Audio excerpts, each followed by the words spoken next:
Okay, I've managed to find the record button, so we are now recording. So this is part 2. We're more or less got the video queued up to where we got to last time. Did either of you want to say anything about, like last time on random reviews of apologetics introductions or anything? Or should we just get on with it?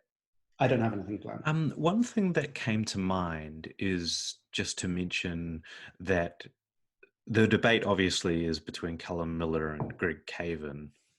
And in this process, we're not actually giving any airtime to Greg Caven's view, despite the fact that probably it's the case that comments that we make overlap with objections he makes or arguments he makes in the video. And so perhaps that's a little bit unfair to him, but but it's worth going and watching the debate because he does have some really excellent points to make, though I think you'll find that his arguments are a little bit more technical than ours. Yeah, I agree with that. Yeah. Good. Okay, so no disrespect meant by this is just a commentary on an opening speech born out of nothing more systematic than a conversation, a contingent series of events that followed that without really anything at play. There's no real agenda or like whatever going on. So yeah, there's loads of other things we could have done or said, but we're just doing this because we are. Okay, cool. So I'm just going to crack on with it. So I think this is at 52:45 is basically where we were. And then just shout when you want me to press pause. During his ministry, like his brother James or his mother Mary, and the zealous Pharisee Paul. The very early creed in 1 Corinthians 15, dating back to within a few years of the crucifixion, includes an appearance to 500 people and indicates that many of these eyewitnesses were still alive for verification. The narrative... I don't want to keep pausing every 5 seconds, but this claim that there were 500 people who were available for verification. You guys can explain this much better than me, but just I've always found this bit, somebody said there was 500 people who were around who could verify that. Yeah, but, so in the 1 Corinthians 15 creed, in the second part of the creed, Paul starts enumerating people who apparently Jesus appeared to, starting with Cephas. And in the middle of the passage, he says, and then Jesus appeared to more than 500 brethren at the same time, some of whom are already dead, but some of them are still living. So there are two things to say about that. First of all, that's something that Paul added. That wasn't a part of the original creed. We don't know where the information about the 500 people came from. Maybe it came from the same source as the rest of the creed, but it's not original. And we can by the way tell that. Yeah, because the rest of the creed actually has a poetic structure. So you can tell where it begins and where it ends, and it breaks in the middle. And the information about the 500 people doesn't fit into the poetic structure. Mm-hmm. And there are like additional arguments why we think that this is a creed in the first place, because it's, for example, it includes some expressions that don't show up anywhere else in the Pauline letters. So it's probably something that he was like told by someone who had like a little bit different vocabulary. So that's the first point. And the second point is there is an unstated. Well, there is an inference which I think is like not sufficiently acknowledged, that yes, Paul does say some of those people are alive, but some of them are dead. But that doesn't necessarily mean that Paul is like instructing his audience to go and interview or investigate those people if you are interested. He doesn't say who they are, obviously. He doesn't say where they would be found, because he doesn't say where the appearance took place. If it took place in Palestine, and the letter is to the Church of Corinth, well, that's like across the half of the known world, So because Corinth is in North Africa, right? It's right? In Greece. It's I in think Greece. you might be thinking of Carthage, because I guess you so. are thinking that because, as we all know, Carthage and Corinth were destroyed by the Romans in the exact same year. Okay. So people confuse them. Right. Yeah. Okay, cool. So it's in Greece, which is my confusion is more away. because they both start with C. So yeah, the 500 people. I mean, first, like what Camille mentions, these folks aren't identified, so it's not as if somebody having this told to them is going to have the ability to go and investigate in the first place. But I find this to be like a good example of a general problem with something that Callum does or tends to do. It's like a conflation of fact with theory. Like, too easily he jumps to like the certainty of a particular theory that you could have that would explain the data, instead of just seeing what is written as being the facts. He sort of supposes that the theory behind what is written is the facts. And I think that this is a good example. I mean, you can have a hypothesis that there were actually 500 people that were appeared to, that people could go and talk to, but that's not the only way of explaining why somebody would write this. I mean, it's a very round number. That's one thing to notice from the beginning. It's not as if it doesn't seem very likely there would have been somebody nearby counting all of these people if there were an actual event. There are many aspects about it that you have to adopt as an assumption in order to support the theory that would explain the claim. And none of that occurs. Instead, it just sort of is straightforwardly stated that there were 500 people and that they all saw Jesus. And yeah, that's... Actually, there is a hypothesis. Well, people point out that in Greek, the word for 500 is similar to the word for the Pentecost, which, enacts some of the appearances of Jesus occur during the Pentecost. So, yeah, there are like hypotheses about where that comes from.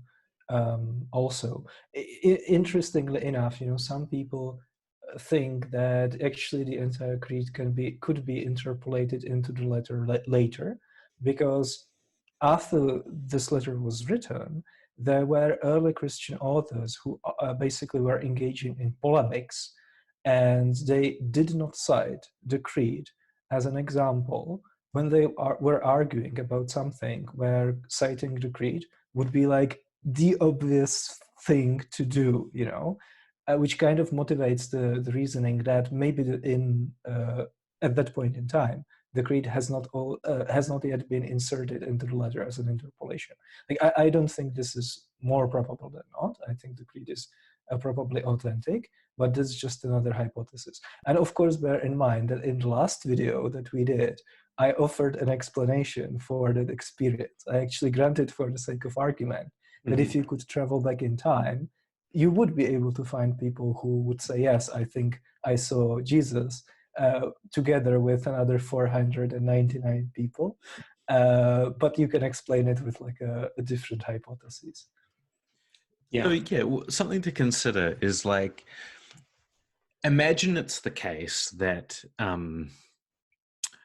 we have good arguments to think that we can't use all of the gospel materials as some type of evidence arguing in favor of the resurrection. Like, just imagine that we have presented sufficient literary hypotheses to explain that content such that it's no longer evidence.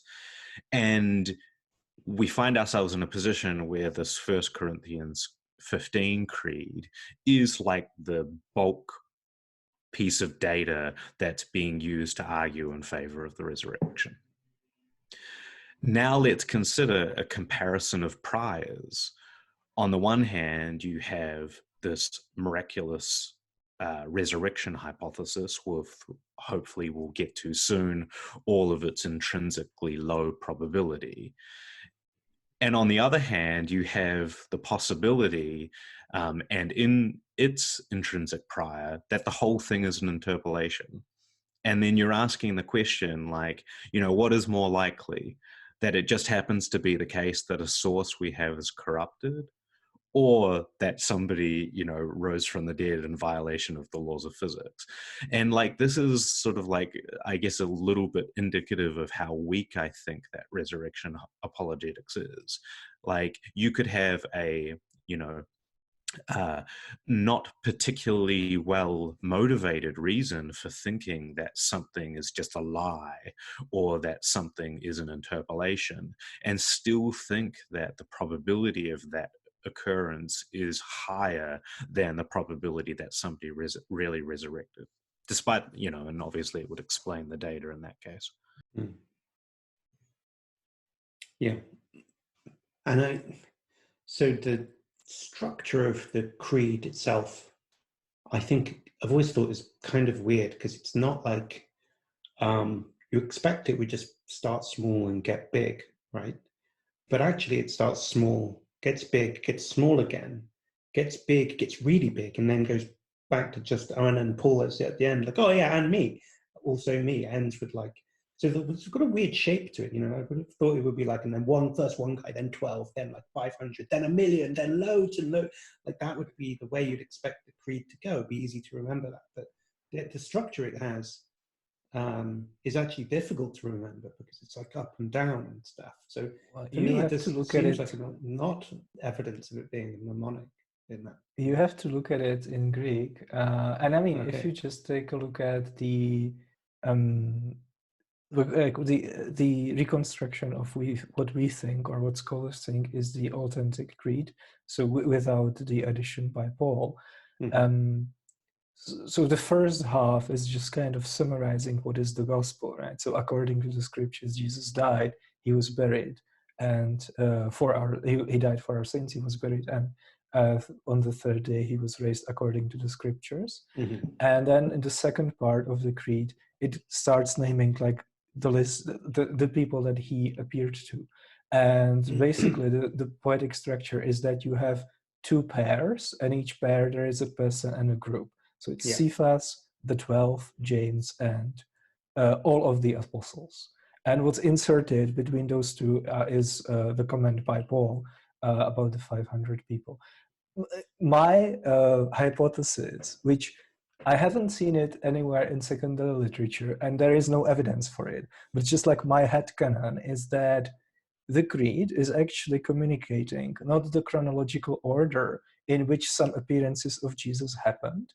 It actually like asserts a hierarchical structure, like a power structure in the early church, by conflating a chronology of appearances to Jesus with like a position in some hierarchical power structure, which means Cephas would be on the top because Jesus appeared to him first. That's what the creed says. Then like under him, on like a second layer, would be the 12, whoever that might be, because it doesn't say, for example, 12 apostles, right? Then it would be James, and that would be all of the apostles. But it's just like we have no way of knowing. Yeah, there's a couple of things with that. I mean, one, it would make expected that if it's a like a hierarchy of some sort, that Paul would make the parenthetical kind of comment or explanatory comment of one untimely born, because when Paul mentions the appearance to himself, he makes note of the appearance to him being out of time in some respect, which might explain how he doesn't put himself at the top of the list on Camille's hypothesis of it being because if it was meant to represent like a power hierarchy and Paul knew that, then perhaps he would insert himself at the top. But maybe that's what explains why he says one untimely born. But the other thing about it is, and I don't know how relevant these points are, but the gospel tradition has the appearances first occurring to the woman, though they are quite clearly absent unless that they're included in this designation of the 12 or the apostles. And then another thing is that it mentions the 12. Now, usually it's the case people want to make an identification between that and the 12 disciples. But then there's a little bit of a difficulty there because the literature of Matthew and Luke obviously have Judas dying. So I guess that it's supposing that who was the other disciple that got brought into the group? I don't know, but and also, that person. Surely Cephas is one of them, right? So, like, shouldn't that be 10? 12. Right. So, I mean, maybe it's trying to say that, like, altogether 12 after an individual experience to Peter, but I don't know. It's like, when this is part of the problem, is that it seems quite clear to me, at least, that there's just a real absence of information in this. Like, it obviously says something, but there is a tendency, at least among Christian apologists, to really do this process of retroactively or interpreting it with all of the content of the Gospels in it. So they want to make some kind of identification between the different line items and various what I consider to be literary creations that appear later on in the late first century. This is a just before we move on. This is a significant issue because just the next time you are watching an apologist give a presentation, like for example, Mike Lacona does that from time to time, they feel they need it's advantageous for them to build the case for the resurrection just on the content of the letters of Paul, because he used to persecute Christians, so his conversion is unlikely. And then he already mentions appearances, including appearances to groups, right? So they will start by saying something like, I'm not going to be relying on the contents of the Gospels, so we don't need to worry about their historical reliability. We don't need to worry about them being mutually contradictory. We can just throw them out because Paul is all that we need. But then 20 minutes later, they will start talking about the Damascus Road experience, which is, of course, only narrated in Acts of the Apostles. And then when they read the First Corinthians Creed, the 12, they will immediately import the contents of the Gospels into it and equate it with the 12 apostles that were personally handpicked by Jesus, And then where they get to 500 people, they'll start talking about how impossible it is that 500 people would all hallucinate touching Jesus and, eat Jesus having breakfast with them on the shore of the lake, of the Sea of Galilee and stuff like that. Here, this is actually much worse because Callum started the presentation by saying he's going to be building the case on non-Christian sources. But then he started talking about the conversion of James. Or Jesus being buried and the empty tomb being discovered a day and a half later. So that's even, I think, worse than that. Yeah, I went back and listened through his opening statement last night, and I mean, I don't want to call him a liar. It's maybe a little bit strong. Maybe he's just sort of convinced of himself of something that he's done that he hasn't really managed to. And it's the following, he makes this claim that he's substantially or, almost exclusively relying on external evidence from outside of the Bible to make the case. But when you actually go and look in detail at what he says, he quite extensively relies on stuff from within the Gospels and within the Pauline epistles. And right at the end of his opening statement, he effectively preaches for about 30 seconds to a minute, which is almost entirely based on what appears in the Bible. Yeah, okay, so I'm conscious that we've only done 7 seconds. So I'm going to press play, even though we could obviously keep talking about that. The Gospels themselves are multiple, independent, and detailed. They include obscure details which we would not expect if they were fabricated. They cohere in incidental details with other parts of Jesus' life in independent sources. They are far from what we would expect if they were simply projections of the Old Testament and the intertestamental period. Jesus does not conform to any of the visions of resurrection as given in those writings. He doesn't come... Yeah.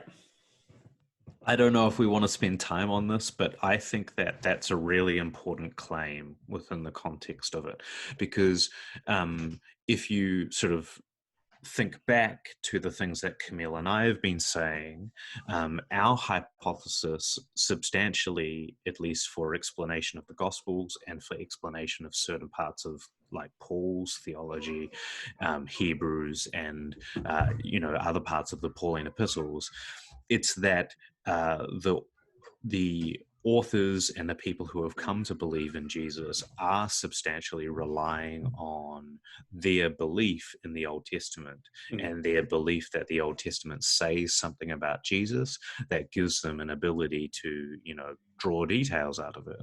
Yeah. And Callum there, at least if I caught him correctly, is he's saying that it's not the case that the content of the Gospels can substantially be or can be claimed to substantially derive from the Old Testament literature or the Second Temple literature.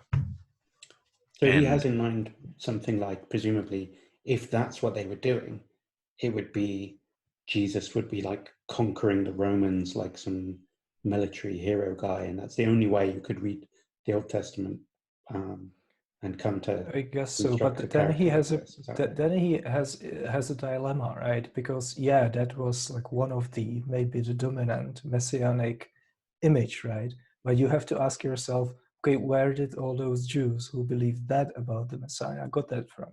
They got it from the Old Testament. And if this is really how the Messiah is portrayed in the Old Testament, then you can't simultaneously claim as a Christian that the Old Testament has been foreshadowing Jesus. Like if you think that's the case, then it becomes really implausible to believe that for hundreds and hundreds of years, everyone who's ever read the Old Testament, or at least large amounts of people, millions of people, got it completely wrong and built up this idea that the Messiah is going to be some like super successful military commander. And the Old Testament actually does say Messiah is going to be killed. The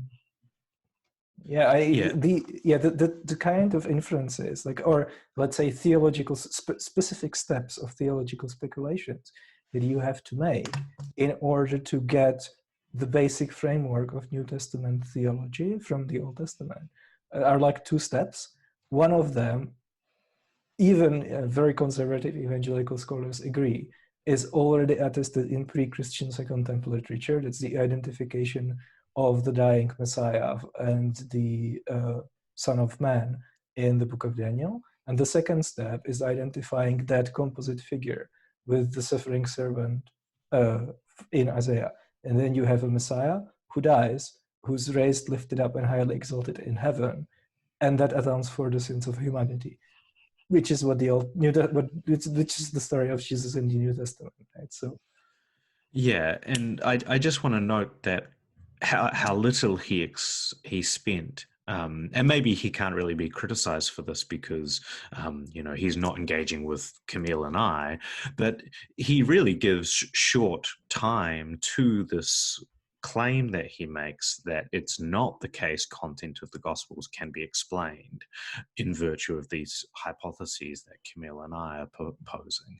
And it really just amounts to a counter assertion, like, it's not the case that they can be explained by this, but that's not really much of an engagement.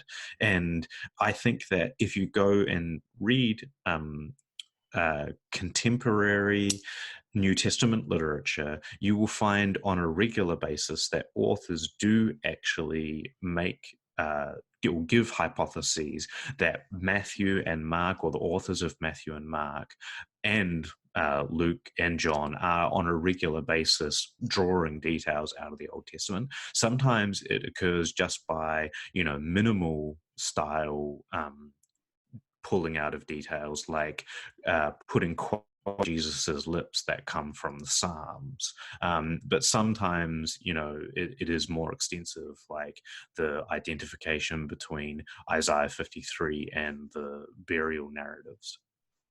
And if we press play for a couple of seconds, he says something really interesting that I want to comment on. Okay, let's do that then. A shining star like Daniel might have predicted, but he comes as a relatively humble individual. The appearances to women are recorded in the Gospels. Okay, so this is a really like a minor point, but it's a really derpy argument. So his argument is here is that Jesus, as he's depicted in the Gospels, doesn't look like how divine beings are depicted in the Second Temple literature. Like very highly excited, highly exalted, like burning as stars and stuff like that. But first of all, it's not like there was just one unified description of theophany in the ancient Second Temple literature. The various visions are not only dissimilar from Jesus, but also from each other. It's not like these appearances were. It's not like they were like starships in Star Trek, where everyone has tuna cells and a saucer section and stuff like that. But also, then he says that in the Gospels, or I guess in the New Testament, Jesus is depicted as a relatively humble individual. I would just quote: "His head and his hair were white as white wool, white as snow. His eyes were like a flame of fire. His feet were like burnished bronze, refined as in a furnace, and his voice was like a sound of many waters. In his right hand he held 7 stars, and from his mouth came a sharp two-edged sword, and his face was like the sun shining with full force." That's not from the second, that's not from the Second Temple Jewish literature. That's from the Book of Revelation. So that made me laugh. Well, I mean, the other aspect is that the depiction of Jesus in John is not really that humble, in my opinion. I mean, he goes around parading himself as like, the one who is God, and like the only path to salvation, and the person who is performing so many deeds that they couldn't even fit in a book. Yeah. Okay, cool. Should we see if we can make a full minute? Which we would not expect if the stories were made up. And as with the stories of the empty tomb, there is no theologizing, embellishment, or scriptural references talking about fulfillment of Old Testament scripture. The stories themselves are basic and simple. And as I've mentioned, it's nigh impossible that the disciples would have believed in Jesus' resurrection had they not had at least apparent experiences of him. And so all of this leads the atheist New Testament historian Gerd Ludemann to write, "It may be taken as historically certain that Peter and the disciples had experiences after Jesus' death in which Jesus appeared to them as the risen Christ." So we have extremely good evidence from non-Christian sources alone that Jesus' followers and opponents found his tomb empty shortly after his resurrection, and that many of them had robust polymodal experiences of Jesus for a period after. And we know that there was widespread persecution of Christians very soon afterwards. The multiple independent biblical accounts offer an abundance of extra evidence, and even more so if there is good evidence that they are generally reliable and based on eyewitness testimony. These facts are all entirely natural, so there is no need for atheists to be afraid of granting them. But now we've provided evidence for them, we have to explain them. Bayes' theorem, as we talked about earlier, says that the probability of my resurrection hypothesis, that God raised Jesus from the dead in order to vindicate him, is a function of 3 factors. Firstly, how well does my hypothesis explain the evidence? I think it's palpably obvious that if God raised Jesus from the dead in order to vindicate him, we would expect his tomb to be empty. And we would expect those who knew Jesus and his teaching best and who would be able to recognize him to see him after his death. So the probability of the evidence given the resurrection hypothesis is... Okay. So he says that... There's so much there. No, I just want to make one minor point. No, you go. So it seems to me, he says that on the resurrection hypothesis, it is expected that Jesus would plausibly appear to people who best knew him. So not to Paul. Like seriously, how plausible is it on the resurrection hypothesis that Jesus would appear to a persecutor of Christians? Because it didn't have to necessarily be the case, right? Like imagine if Jesus was only ever depicted as appearing to his original disciples. If that was the case, do you think that apologists would say, hold on, this is massively implausible, because on the resurrection hypothesis, we would absolutely expect Jesus to also appear to a persecutor, you know? Of course not. They would say this is completely expected. So it seems to me that these estimates about what's plausible for a god to do are just reverse engineered post hoc to fit whatever we happen to have in evidence. And you can very easily imagine, like, Christians reverse engineering the opposite if that happens to be in evidence. Yeah, if he'd appeared to Pilate and Pilate had converted, they would have said, see, the guy who was in charge of the Roman land in which he lived, that's totally expected on the hypothesis. Whatever. By the way, Jesus did appear to Pilate in like later Christian writings. Yeah, it's like the Acts of Pilate or something like that. I'm not sure if it's the Acts of Pilate, but yeah. I think it's Life of Pilate. Yeah, Life of Pilate. Yeah.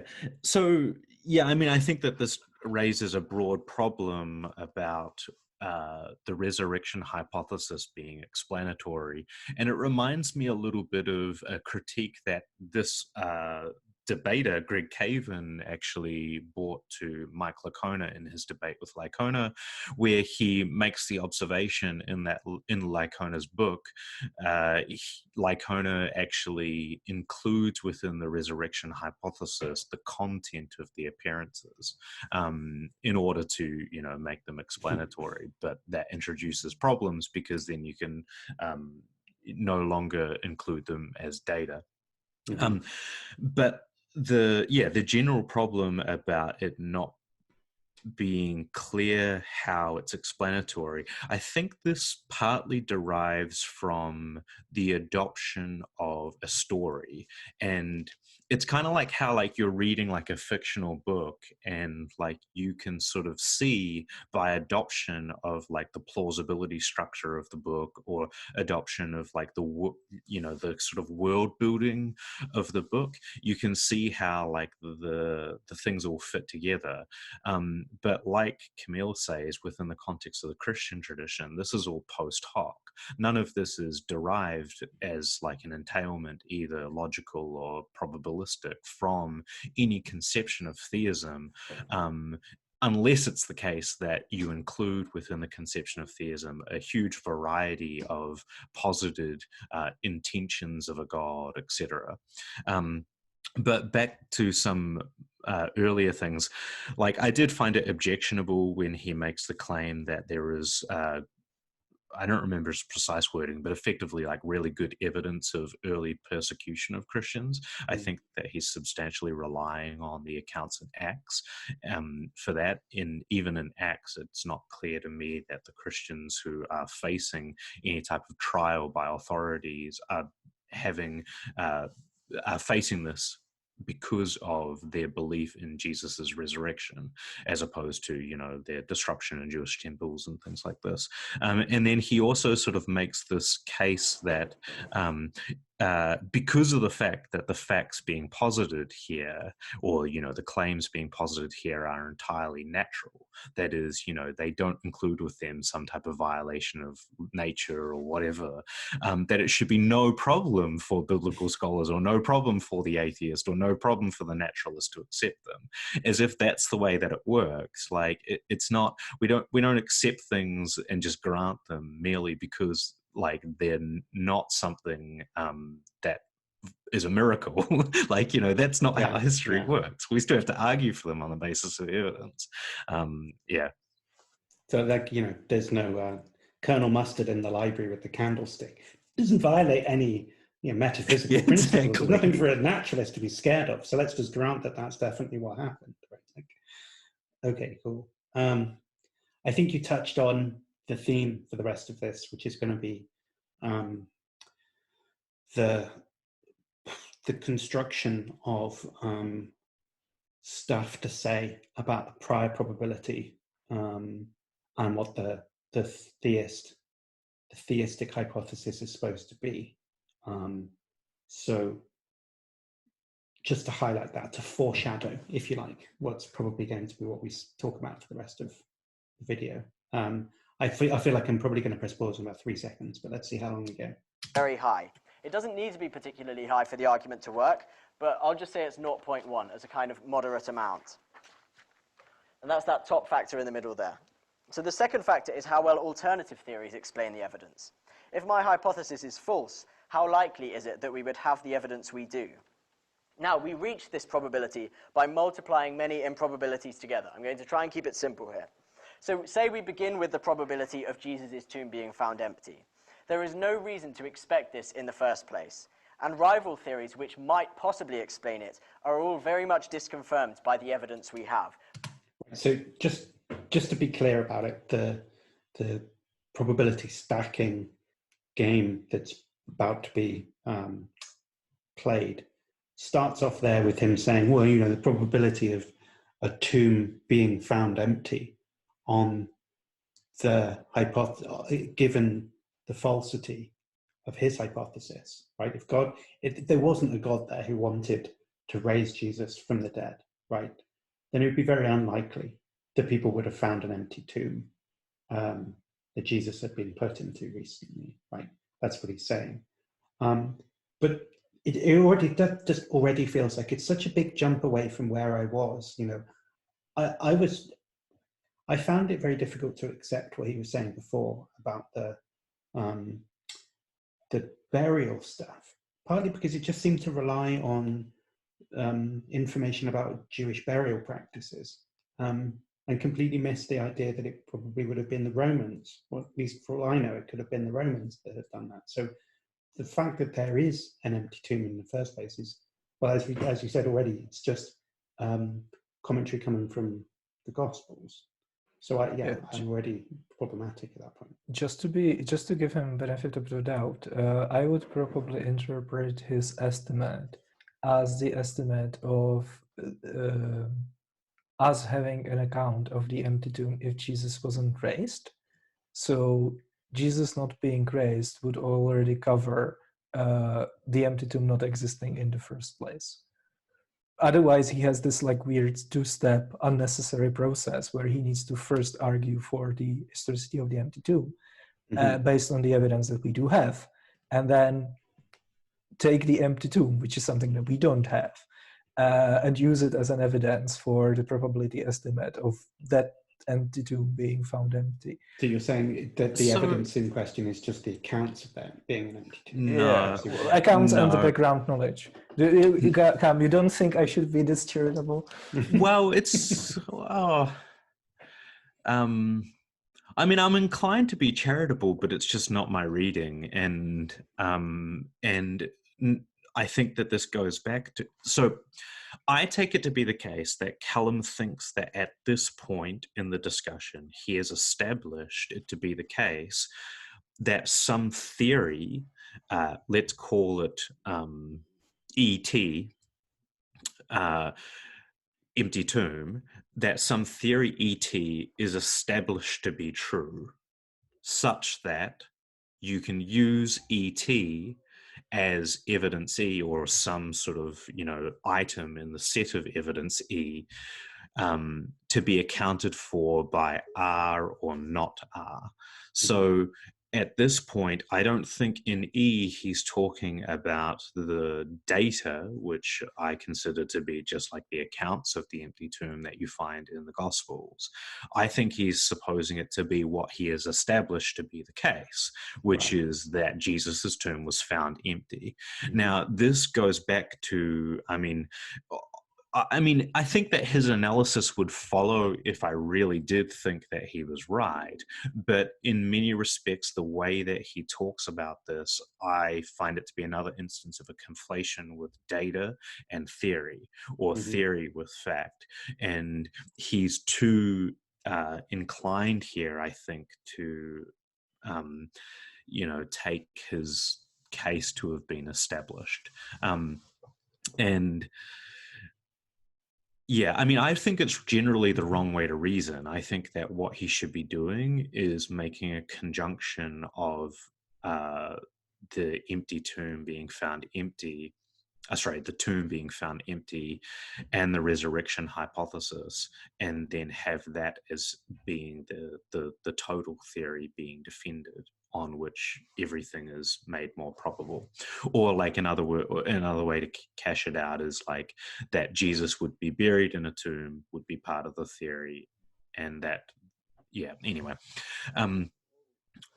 Maybe we can continue, but I don't know if that was clear.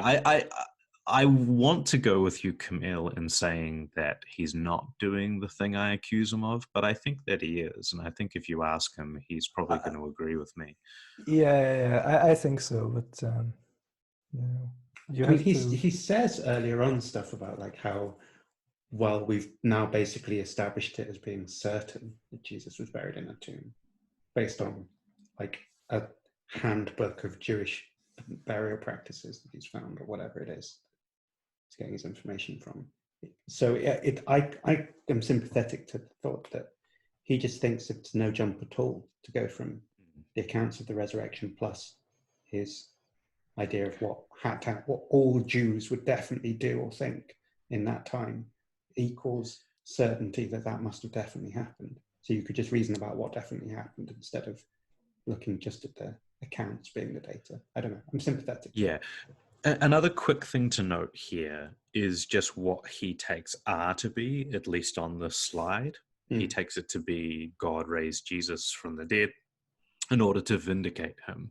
Now, I think that you'll find that as we go along, we should sort of keep going back to references to see whether or not what becomes R is the same thing he sort of suggests is R in this instance, because I think that there is a shift there. Okay, should we crack on? See what happens. The textual evidence by the circumstantial evidence, and so on. So the empty tomb is very improbable if Jesus didn't rise from the dead. I think 1 in 1,000 is a generous estimate. I think it's actually much lower, but we'll say 1 in 1,000. So that's our starting point. But we have to multiply this probability by another probability. And the second probability is the probability of James, Jesus' brother, having a resurrection experience, by which I just mean he had an apparent appearance of Jesus after Jesus' death. James was critical of Jesus during his lifetime and would have needed even more evidence than the other disciples who were initially sympathetic to Jesus in order to convince James that Jesus really had been risen from the dead. There are embarrassing accounts in the Gospels of James thinking that Jesus was insane. That's the kind of language it uses. James had a huge opposition to Jesus' ministry while he was alive, but still had this experience which changed him. All the alternative theories of this experience for James regarding hallucinations are extremely improbable in the first place, and we can look at statistical data to justify this. Thank you. I'm sorry. Presumably there are improbable theories about why James might change his mind here. And one of those is that the story is true. Right? That's an improbable hypothesis about that. But another one would be, well, at least, you can see motivations. And maybe you guys can explain this to me. But I feel like, if my brother was a successful cult leader and then died and there was a kind of power vacuum, that's a pretty good motive if I was, say, broke or something, to take advantage of that, especially if I was, cunning or whatever. And it's not very, lots of people are like that. In fact, I think there are examples of that. Isn't Scientology now run by some guy who basically, in a kind of mercenary way, took over and turned it into a different thing? Anyway, even if that's not true, the point is, like, I can just imagine that happening, and it doesn't seem David Miscavige, right? Yeah, right. That's the guy. Yeah. For legal reasons, let's not make any specific allegations about him. I don't need to get into hot water about that. But let's just, it's easy enough to imagine somebody just being cynical and going, oh, yeah, no, I now change my mind about my brother, who I thought was crazy, because there's a big opportunity for me if I do that. So it just seems a bit easy to come up with, Yeah, and I think going back to Camille's comments on this in our previous video, I just take it to be the case. He's done almost nothing to establish this hypothesis that he's relying on, of James being such a huge opposition, or a critical opponent of Jesus during his life. And I think that really, I mean, it's going to what should I comment on? First of all, he doesn't actually give an argument for this. He just presumes it, right? He just makes a statement about it. Or in the Gospels, James is presented as being this figure, but that's not sufficient, because the people who he's talking to are quite critical of the historical reliability of the Gospels, and that's who he's trying to convince. And so for somebody like me who thinks that the earliest Gospel, that is Mark, its portrayal of the family of Jesus, James included, and the disciples of Jesus and Peter, has deliberate rhetorical function. Mm-hmm.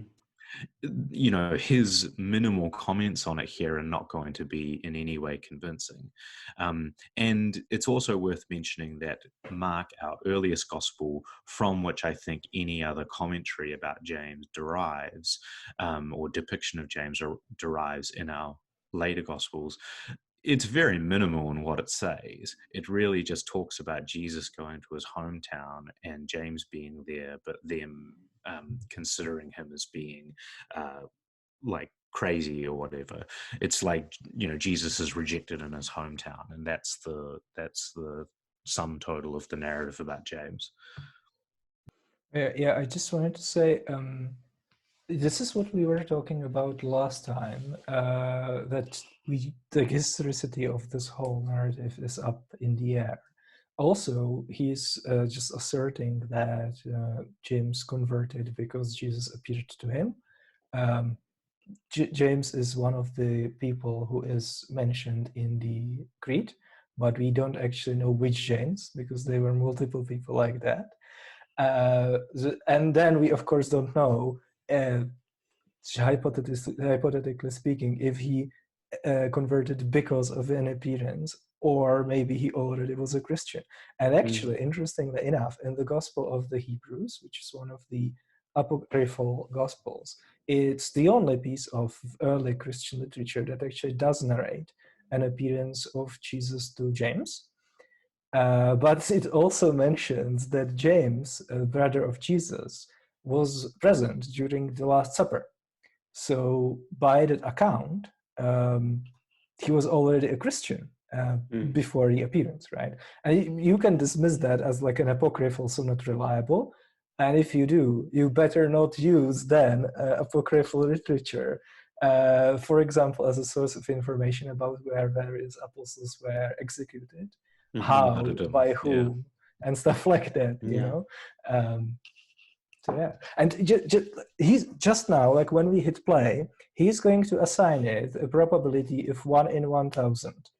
And before he does, he says, okay, the hallucination hypothesis is very improbable, so I'm going to assign this 1 in 1,000 probability.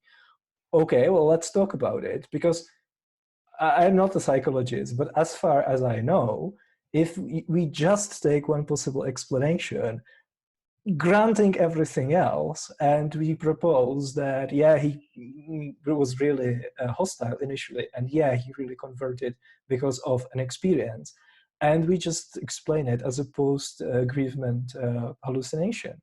I think if we take into account things like his gender, some estimate of his age and stuff like that, the actual empirical probability established by medical data is going to be higher than 0.1%. And this is just one possible explanation. So in this one instant, he could actually rely on some real data if he wanted to.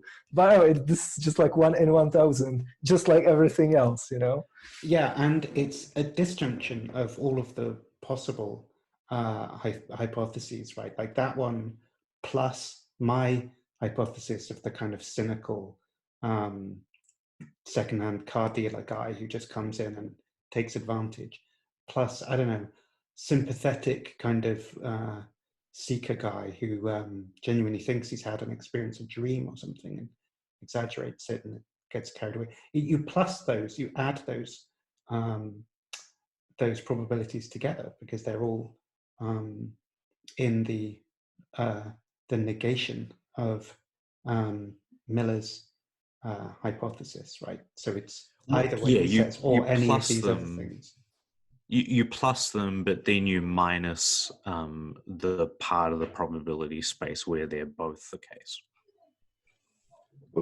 Where they're both the case, where he has a hallucination and he's cynical, you mean? Yeah, so like the sum rule in probability, if I recall correctly, I really better not get this wrong. The sum rule is that, like, if you're figuring out the probability of A or B, you take the probability of A plus the probability of B, and then you minus the probability of A and B. Okay, that seems right. Yeah, and this brings me to another thing that constrains the way he does the analysis, or at least it sort of argues against the way he does the analysis. As we go a little bit further, you'll find the method that he uses is to just multiply these probabilities together as if you are taking it to be the case that the probability of A and B is equal to the probability of A multiplied by the probability of B.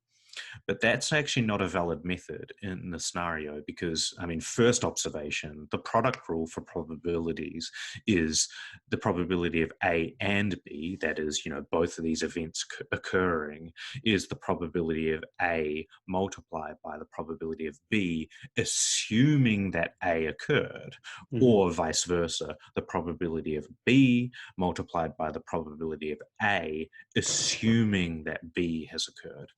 And why this is really relevant is that what we're talking about here is a social phenomena. And it's a type of phenomena where, like, if one person converts on the basis of some type of experience, it's very hard to justify the required claim that the probability of another person converting is going to be equal to the probability of that person converting if it weren't the case that the first person converted.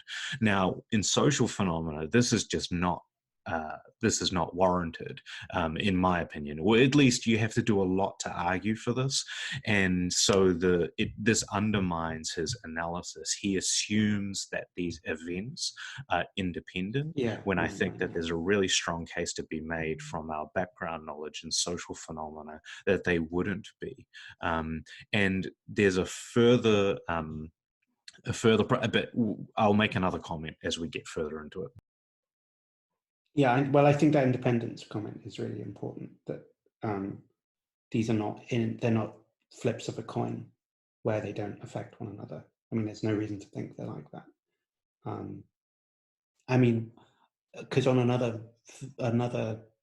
admittedly ad hoc speculative hypothesis, certain people become more likely to say that they are also people who've had an experience when the second most important guy left in the cult says that he's had one, and he's saying, have you had one? And you go, yeah, I did. Yeah. And, you know, that force of feeling like you should, and it's really important, and that there's some significance to saying that, willing yourself to believe that that happened, seems plausible, right? So it's sort of massively non-independent conversion or appearance claim or whatever.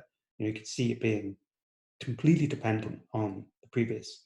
So I'm not saying that definitely happened, but there's all sorts of grades of that type of dependency that could be going on here. And to assume that there's nothing like that and they're all completely independent, like rolls of roulette wheel or something, is just to abuse the way the probability should be evaluated, it seems to me. So anyway, we can, should we keep going? Cool. So we can set this at 1 in 1,000 as well. Again, this is extremely generous, but I'll just grant it for the sake of argument. So we can already see what begins to happen. We multiply these two improbabilities together, the improbability of the empty tomb and of James having a resurrection experience. And we go from 1 in 1,000 to 1 in 1,000,000. And so we do that for over a dozen more people, the 12 main apostles in Jesus' inner circle, the women, Cleopas, St. Paul, and so on.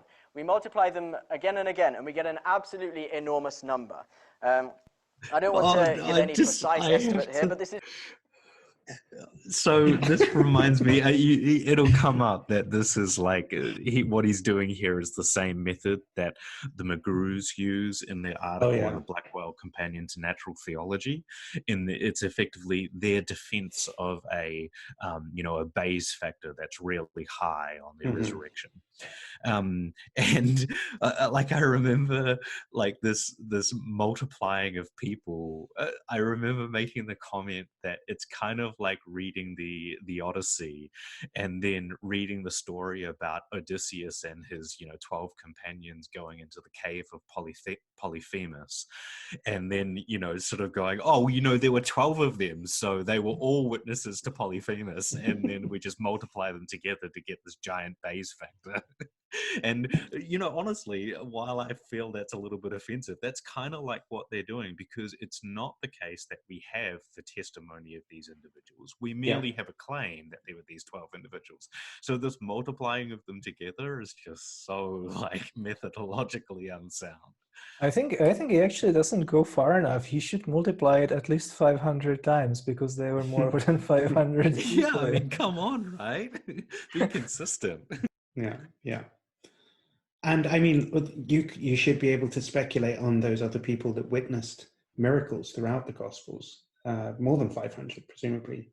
All of the passers-by, anyone really involved in the Gospel story who might be involved. Yeah, Jesus miraculously fed like how much? 5,000 and 4,000 people, something like that, at two different occasions. You know what, Camille? Why isn't it the case that we can just multiply those together, right? I mean, if you, for example, want to, increase the prior that Jesus would be the type of person that that God would raise from the dead, then all we merely have to do is include the feeding of the 5,000, include the feeding of the 4,000, and like it's almost a sure thing. Am I right? Sorry, I'm mocking now, but it is like this methodology is so laughable that it needs to be criticized in this fashion. It's so silly. Yeah, I mean, there's serious like mathematical issues with the way the probability theory is being used, but I think it's fair enough that we're having fun with it, because it's, on some level, it's kind of nuts. It's kind of like we're all trying to hold in the laughter as we listen to this, not because we're necessarily like I mean, I never really do this type of critique. You guys are serious about reading this type of literature, which is not something I'm particularly well versed in, but like this type of apologetics is maddening to some extent, right? Because it's like there's something so partisan about it, right? It's just so like obviously trying to fight for a particular position rather than just like picking up the pieces of evidence and forming hypotheses as best you can. It's like it deserves a kind of cheeky grin as we engage with it, because it's kind of like, it's funny when it's so over the top. I mean, I think that's fair enough. Yeah, right? It's not serious. And I mean, my intent is not to make fun, but I really can't help that I find it amusing. And but I also like, I understand how somebody wouldn't, like, because to be fair to these folks that listen to these apologetics and actually find a lot of value in it, and find that it coheres with their point of view, we're talking about a group of people who do actually accept that these accounts are as described. And like I made mention in our first video about this, this idea that, the naturalist or the atheist or whoever is the non-Christian is thinking that a hallucination is explaining the contents of the Gospels, how that's really not the case. It's understandable because, for them, these are like background facts. They are, in the probability calculus, all of these sort of stories within the Gospels, they take them to be part of their background knowledge. Yeah. So, when you adopt their point of view and sort of like put on their brain and then consider that all of these little bits are part of their background knowledge, it starts to make a lot of sense. It just so happens that their task in this game is to convince somebody who doesn't have those things as their background knowledge. And so, it's not going to be compelling to us, and, we are going to find it amusing.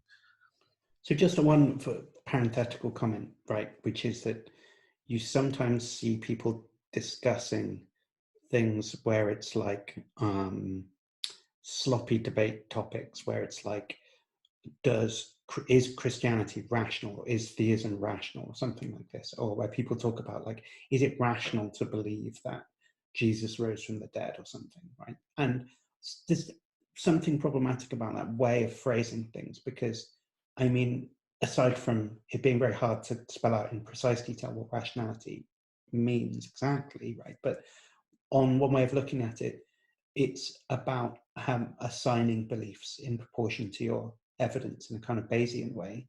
And if you're doing that, then almost anything can be rational, because it depends on what you already take yourself to know, right? What's in your background knowledge. So of course it could be rational for a given agent to come to any conclusion, it seems to me. The question is just whether or not, given the evidence, a conclusion is rational, not if it's rational in itself. And I think that's one thing that, non-sophisticated engagements with these types of ideas and arguments sort of miss, and just think that there are just like two types of idea, ones that are rational and ones that are irrational or something, and don't see the kind of relativity of that. I think that's one of the, I think, good things about Bayesian sort of accounts of epistemology, is that it does make really clear to somebody that these are all conditional. And so if it's not the case that the thing that is conditional on is agreed by all parties, you're just going to get different judgments about what is rational or what follows from what. And, the good thing about Bayesian methodology is that it does model these things. If somebody wants a really intuitive or sort of like a evocative example of this, it's the case of abortion, where controversial to bring up, but there are folks that literally think that what's going on is the murder of millions of people, and so it should be unsurprising to you that there is such strong disagreement or debate over it, because it's just not the case. The background knowledge is the same. One person thinks that literally a person is being murdered and the other person doesn't. Is assuming two opposing sides. All right. Yeah, I'm a vegan, by the way, so imagine how I must feel. Well, I think that's the same. It's in many ways, there's lots of similarities between vegan. I mean, from my point of view, there is a Holocaust going on constantly, and nobody really seems to care. Yeah, and that's where you draw your kind of your boundaries of moral significance or whatever, like what counts as being a moral patient.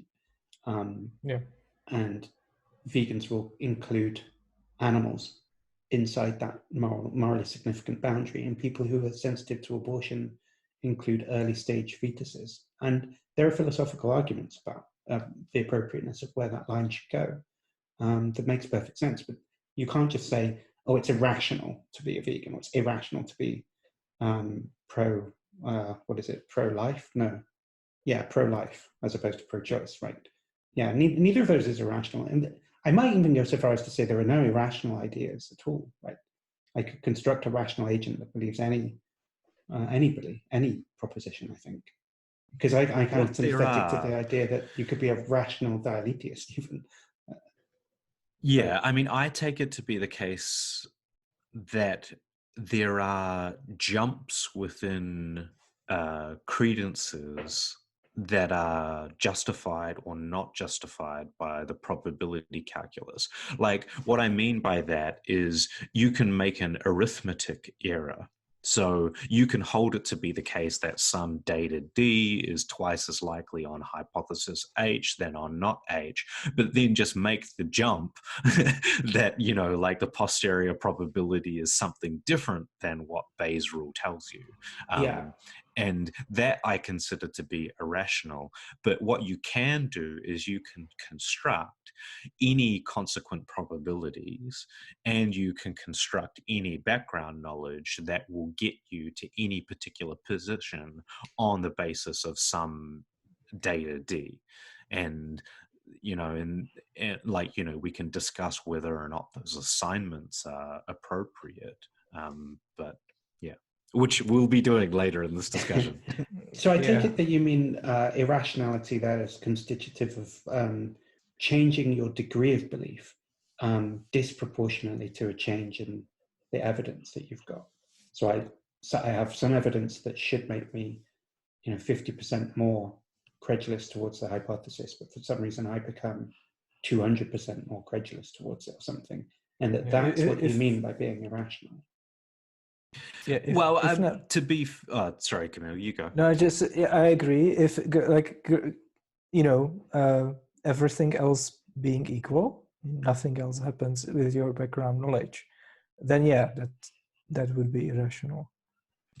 Yeah, and I'm just to be clear, like I wasn't attempting to make some really strong sort of articulation about what is rationality, but in what I'm attempting to say is in the same way in which I consider affirming the consequent to be irrational, I think that you can make the same kind of observations about what follows and does not follow according to the probability calculus. That's really all I was attempting to say. Yeah, like, and you can have different premises in there. And what I'm trying to suggest is that, like, you can hold a certain set of premises, for example, what the consequent probabilities are, and make the wrong jump by some, you know, like arithmetic error, or like by the use of some like emotion or something like that. Anyway. But then I suppose all I'm trying to say is irrationality is a type of activity that one does. It's that doing inference is wrong, right? Is constitutive of being irrational.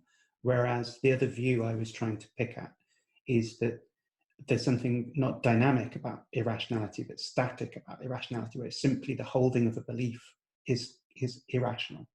Whereas what you're saying is it's doing something, right? Like coming to a belief can be done in an irrational way. And then it's not simply the content of the belief itself. It's not just that static, I believe X, and that's irrational. It's, I believe it, I've come to believe X, updated my beliefs in such a way that's wrong. And it's that dynamic thing that's considered irrationality. That's right. I want to say almost nothing about the rationality or irrationality about the static case. Yeah. I want to say something about the sort of movement case, like the dynamic, the you know, going from one point to another in the like the phase space or whatever you want to say. That's right. Updating or something might be the right way to talk about it. But I think that's a point that's like so often skimmed over in these superficial online discussions about, like, you know, are Christians irrational or something? And it's like it so often doesn't take into account that idea of moving from one belief state to another one, which is and once you do that, then like the penny drops and you see that, like, I mean, it depends where I start from. I mean, ending up in this place could be rational depending on where I started. Anyway, I think we're belaboring the point. So shall I press play? We're wandering into philosophy here. This is not biblical criticism anymore. So, okay, let's keep going. Just what Timothy and Lydia McGrew, two philosophers from Michigan, put as an estimate. 1 over 10 to the power of 44. And 10 to the power of 44 is just 1 with 44 zeros after it. And so that's a huge number. And so if we plug that into Bayes' theorem, what we get is this, that the confirmation is an absolutely huge number. So the initial probability of the resurrection only has to be a very, very small number if the final probability of the resurrection, given the evidence, is going to be high. And so it can easily be seen that the only way we can accept evidence this powerful and still hold that Jesus probably wasn't raised from the dead is to say that the prior probability of Jesus' resurrection is even lower. I'm going to come to Greg's arguments for this conclusion in a moment, but for now, let me just focus on the main argument that Greg gave. So let's just pause here very briefly, just to summarize what's gone on is he's saying, let's just take something like there being an empty tomb and assign it a generous level of probability, which is 1 in 1,000, he says. And let's take another thing, which is the conversion of James, and let's give that another, as he says, generous probability of 1 in 1,000. And if we keep doing that, we multiply those together, so it's 1 part in 1,000, thousandth, or whatever. You keep doing that with 12 or 13 different factors, and you've suddenly got yourself a huge number, or as it might be, a very, very small number.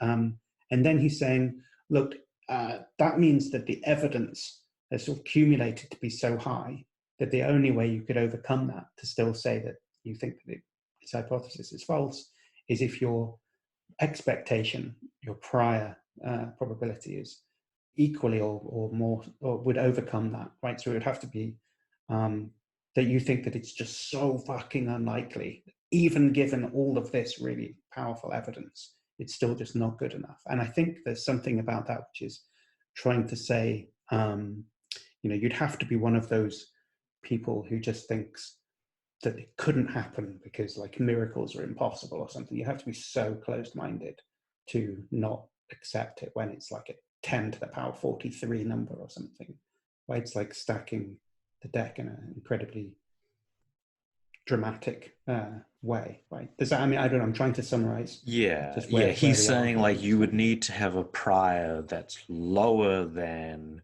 1 over 10 to the 43.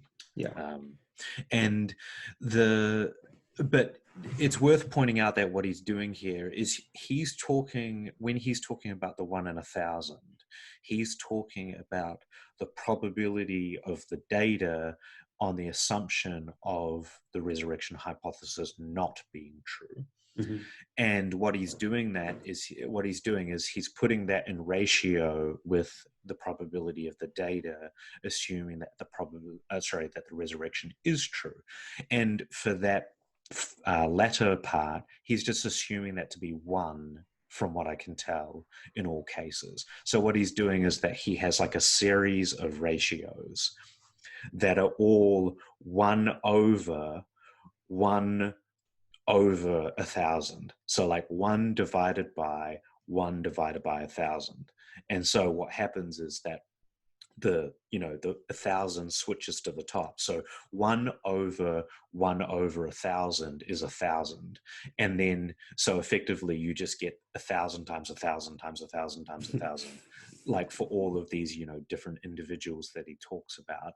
And that's how you arrive at this really, really large number, 10 to the 43, which is the Bayes factor, or what they call the likelihood ratio. And so, like one part of the possible objections that he isn't really talking about here. So when he makes the statement, the only way that you could object to this is by, claiming there to be a lower prior than this Bayes factor or the reciprocal of it. What he's excluding is the objection to the Bayes factor on the basis of the resurrection hypothesis not actually explaining the data it purports to. So effectively tackling this assumption that he has that the probability of the data is 1 on the assumption of the resurrection hypothesis. Okay, good. Which I feel like is the rabbit that we're going to pull out of the hat. Yeah, before we go on, I just wanted to say really quickly, okay, he's very excited that he has a nice big number, but just like there's one thing that that should make you doubt that this is like okay, that there isn't anything fishy going on, and just think about how would this level of confidence compare to different claims about ancient history, because even he acknowledges openly that the prior probability of the resurrection is like fairly low, But if we take a different claim from ancient history, like the Romans fought a battle at this place in that day, it's like a pretty mundane claim. The prior probability wouldn't really be very low comparatively. But if the kind of evidence that we have for the resurrection gives you this massive factor, then the level of confidence that we would have about essentially everything in ancient history would be like astronomically high all the time, right? Like if ancient historians or like contemporary historians of ancient history really thought like that, then imagine, for example, someone challenging some claim about what happened in history at like a conference, Like everyone was just trying to claw his eyes out, because that would be completely mental. That's a wonderful point, because to summarize it in a different way, it's to say, if you're taking this position, you're really making the claim that the evidence for the resurrection in the context of broader history is so much higher than the evidence that we find for really any other claim. Or it's the case that if, it's comparable, then our justification for believing all of these other claims in history is enormously high. It's 99.99999% with maybe 25 zeros or something. How they always say, how apologists always say, if you think that the evidence for the resurrection is not good enough, then you need to throw away all of ancient history. This is the reverse, right? If you think it is good enough, you have to start believing everything, or at least everything mundane, including contradictory claims that are still supported by some evidence. Yeah. And obviously this only follows if it's not the case that Callum is claiming that the evidence for the resurrection is so much superior than really any other type of claim in history. Yeah. Because, he could be claiming that, in which case he would be consistent and not think that there is. But I want to mention one more problem with his statement that the only way to object to the analysis given here is on the basis of arguing for a really, really low prior to the resurrection. And it's the following obvious and trivial thing. What of other evidence? Okay, what we see here is that E, what we have is probability of R given E, where E is some set, and that set includes all of these, resurrection experiences or claimed resurrection experiences, plus the empty tomb. Well, what about all of the other pieces of data? Is it not the case that I can present some piece of data that I think is less expected on the assumption of the resurrection, but more expected on the assumption that Jesus didn't rise from the dead? Well, of course I can. I can give the argument from evil, or I could give the argument from divine hiddenness, or I can give, some other Bayesian argument that I can even tie it even more closely to the question of the historical question. It's just why is it the case that in different gospels Jesus appears to different individuals or groups in different location, and he does and says different things, this is massively unexpected if the resurrection actually took place, especially if you think that the gospel accounts are somehow tied to people that were there. Either they were written by eyewitnesses or inferred by eyewitnesses, right? But this is so unexpected if there was no resurrection and these stories are just invented because different authors would just come up with different stories, Yeah, I find it totally unexpected that you would find a strong identification of the earliest resurrection appearances being in Jerusalem on the account of the Lucan author, whereas they're in Galilee on account of the Matthean author. I take that to be really unexpected. And I think that I have a hypothesis that explains it really well. in an excellent fashion, whereas I take it his hypothesis is pretty garbage. Now, he would obviously claim that it's not the case, that there is this different identification. We're just getting different glimpses into different parts of history where there are multiple appearances, some at Jerusalem, but I don't actually think that that's what the authors are doing. And so, and also, like, if he did that, that would be an additional hypothesis to the resurrection. So you would have to take that probability even lower. Yeah. So Paul Draper, who I think is one of the best atheist philosophers, has a line that's quite similar to this. And for some reason, the name of this idea is escaping me, but it's something like the problem of, or maybe even the fallacy of unexamined evidence or something like that. So he says something like, look, I mean, you can agree that something like consciousness is more likely on theism than naturalism. But you can't stop the analysis there, right? Because you also have to think about whether the facts that seem to show that like consciousness is sort of radically dependent on the brain continuing in exactly the form that it's in is expected on theism as opposed to naturalism. And it seems like it's, once you look in more detail at what the hypothesis is and include more evidence, even if it looks to begin with like you've got a case for theism, he thinks that normally it dissolves upon closer inspection of the other detail. I take it that that's basically the same point that you're making, but just with respect to the biblical in particular. That's right. And to give a little bit of airtime to a pet hypothesis of mine, or a pet sort of a view that I defend, I take it to be the case that on the resurrection hypothesis simpliciter, it's unexpected in the content of the Pauline epistles and the later parts of the Acts of the Apostles that Jesus would be absent and not active bodily on earth after the resurrection. And I take it to be the case that the way to explain this is by conjoining the resurrection hypothesis with the claim of the ascension, such that you have Jesus exiting the scene, no longer alive on earth anymore. And, in that fashion, I think that this resurrection hypothesis, without conjoining it with the claim of ascension, is not actually explanatory of another range of data that is not included in E. And this whole process that Callum is using is very reminiscent of Gary Habermas and Mike Lacona's minimal facts style argument, where what you're really doing is you're just sort of like pointing to a minimal subset of data for consideration that can be explained. Now, I can do that with Harry Potter. Anyway, sorry, I mean. And one point which is related to that, so you remember how he estimated the probability of the empty tomb given no resurrection as 1 in 1,000, and then he multiplied it with 1 in 1,000.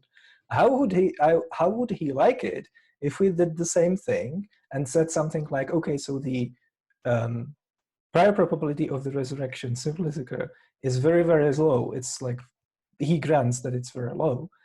And the prior probability of the ascension is also very low. So let's just multiply it and we have an even lower number, And he would probably say something like, okay, the probability of the ascension given the resurrection is close to 1, right? Because it would be weird to imagine that God would raise Jesus, but then he wouldn't let him ascend to heaven. Though I would object to that, and that I, yeah, I know. Yeah, but no, I think that's right. That's right. He's going to want to use the correct product rule, in the case of these conjoined hypotheses, and he's going to say the probability of the ascension is not equal to the probability of the ascension given the resurrection. That's a fair thing to say, but that's not what he used earlier when he attempted to multiply these other hypotheses. Okay, I'm going to press play, see what happens. Do I have it? 2.5 minutes. Okay, I'll do my best to summarize this very quickly. So let's assume that God exists. I'm going to give an argument that the prior probability of the resurrection is at least moderate, at least nowhere near as low as that. Let's assume God exists. If God existed, he would give us a generally ordered world so that we could have responsibility for each other, we could predict the effects of our actions, and that's the only way we can have meaningful actions. But it's also very plausible that he would want to throw in just an occasional hint that there was something more to the universe. I mean, it's so tempting to press pause already on this. Should we let it play for a bit, or let's let him go for a minute, and then we might explain what's going on here. Okay, I'll wait for you guys to tell me when you want me to pause it. As William Paley recognized nearly 200 years ago, miracles are one of the best way God has of teaching the world things about him. But on this hypothesis, we would expect all the same evidence that Greg has in mind for the laws of nature. Miracles must be rare in order for us to take them seriously, and so we would expect almost all the evidence to be in conformity with the idea that the laws of nature generally hold. So any evidence Greg cites for these laws does not favor his hypothesis over my hypothesis at all. All we need to do is think about which importantly unique circumstances God might perform a miracle in. And if those importantly unique circumstances hold, the fact that the laws of nature normally hold, so that they normally operate, offers no distinct evidence against a miracle in those unique circumstances. And so I'm going to briefly... Yeah. It's not a minute, but okay, so let's get what he's saying here. He's trying to say we have some set of data, let's call it E.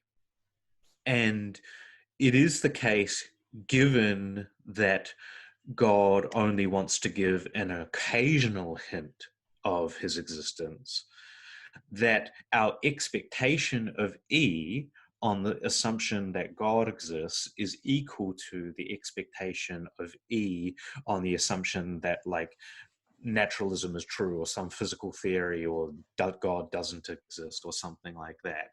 Now, I would definitely want to challenge that. I don't know what you think about it, Alex, but... It seems to me that I think that, well, what's problematic to this is building in the intentions and the personality into the theistic hypothesis to generate the expectation, right? Like, I mean, I guess if I believe that God wanted to give me a sneak peek once every 2,000 years that he existed, then he might do something a bit like this. But I might expect him to be like twice as revealing as that, or infinitely times more revealing than that, or something. And I'm not sure why I would pick one of those hypotheses over the other. I should be neutral about those, even if I'm a theist, right? I mean, I'm not sure why. But then if you're neutral about those, it just seems like there's nothing to say between what your prior expectations would be on naturalism as opposed to theism. Right? It seems to me that the two things basically become the same. Right? Yeah, I think if you... Oh, you go. You had something else. Well, just to finish the thought, I mean, if you don't have anything that allows you to beef up one of those specific theistic hypotheses, right? One of those hypotheses where God has some set of intentions rather than another, why think that God's intentions would lead to anything in particular, right? Like, it could be that God would want a universe just filled with black holes and nothing else. Or it could be that God would want a world filled with morally significant actions. And if there's nothing to choose between them, then you're looking at the same calculus as you might have if you're a naturalist and say, well, there is no intention. So all of these points on the probability space should be given equal consideration, right? Like once the intentions of God are also taken out of the picture, then the two things basically collapse into each other, it seems to me. Like theism and naturalism basically have the same expectations or something. Yeah, like you might want to say like the space of possible intentions, like so effectively the hypothesis space, with theism is like just as large as the hypothesis space with naturalism or something like that. So like if you're going to draw out one particular sort of region of the hypothesis space, then you're going to be suffering the same type of prior based on indifference as what you would be in the type of fine-tuning discussions in contemporary cosmology. Yeah, exactly. And so I think that there's something further here. Here's where I'm willing to go. If you adopt a cessationalist view, like this view that it is the case that there's just some specific temporal sort of region of the history of the universe in which God acts in such a way that the laws of physics are violated, and that this region happens to be isolated to around the 30s AD, I think that you can get Callum's claim here off the ground, this claim that the probability of our set E of evidence is equal on G and N as it is on just N. But I think that if you're not willing to go that route and you want to maintain an open expectation that God will intervene in the world now, then I don't think that you can do that. And it's for the following kind of reason. Say we like set up a cloud chamber, right? We're doing a physics experiment. And our expectation on the basis of the standard model that like some particular particle will sort of curl off in this trajectory like this, right?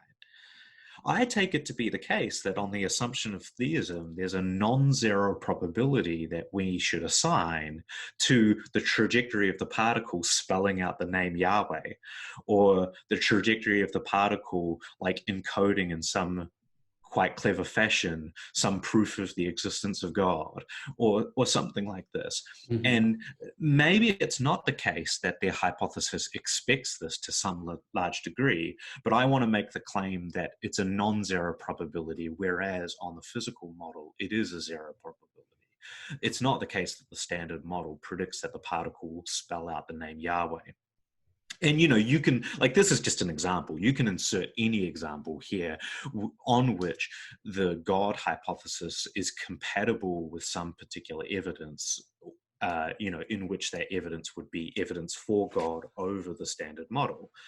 And it's what I want to say... It's kind of problematic, isn't it? If for a physics example, in particular particle physics, because wouldn't you be able to actually show there is a non-zero kind of arrangement of, from a quantum point of view, then it kind of can do that, could like weirdly tunnel in those exact ways, right? Like it would be non-zero, right. wouldn't it? Yeah, non-zero is probably going to be too strong a claim.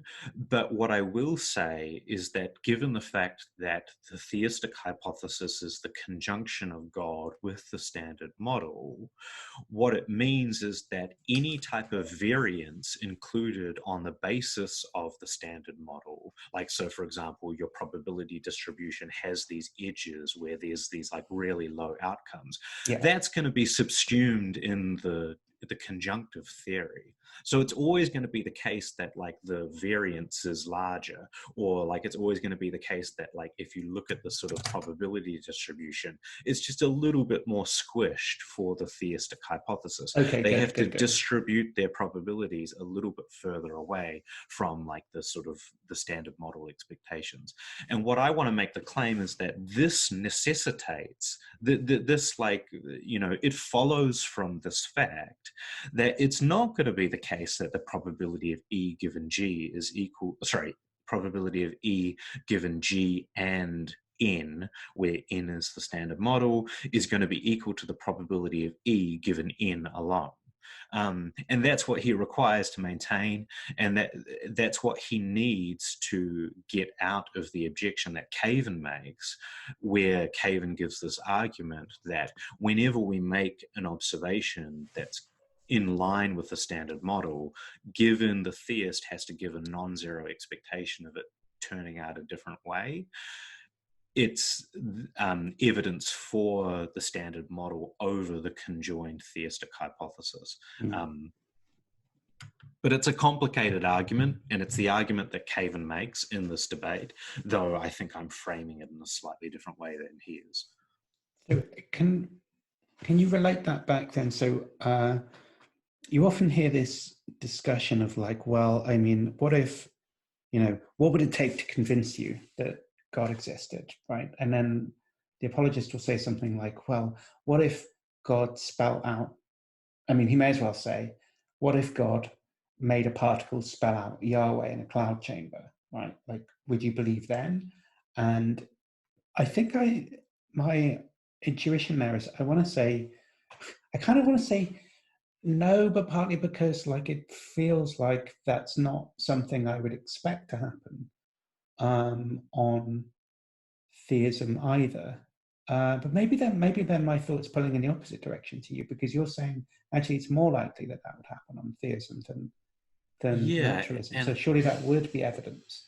And I think that we've talked about this before, and I took a position similar to you, but my point of view has changed. Like, there is this sort of derivable theory within probability theorem called the conservation of expected evidence. Mm-hmm. And effectively it says the thing that like your expectation of the posterior probability should be equal to the prior probability. Now that sounds really weird, because obviously it's the case, like when some particular theory is true, our confidence usually steadily increases towards it. But it follows from just some basic facts about probability theory that your posterior confidence should be equal. And the reason why is because for any expectation that you have, for any like piece of data D that would confer a positive probability or like, an increase in probability for some theory, there is going to be an equal and opposite expectation that it would shift by let's frame it this way. If you strongly expect there to be weak evidence for some theory T, you should weakly expect there to be some strong evidence against theory T. And those two things will be equal to one another.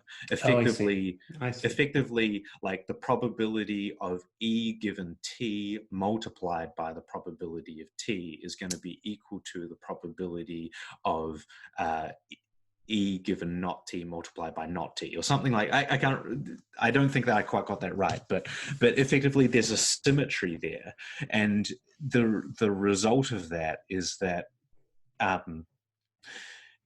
when it spells out Yahweh in the cloud chamber, given that despite the fact that theism doesn't predict that with any type of strong confidence, like it doesn't say, oh, like, the cloud chamber is going to spell out Yahweh, it's going to be the case Tuesday or whatever. Yeah, exactly.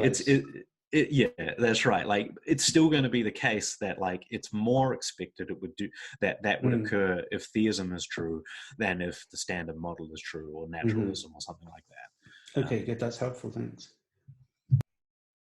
Okay, and I feel like we've wandered into another rabbit hole here, but this is fine because it is.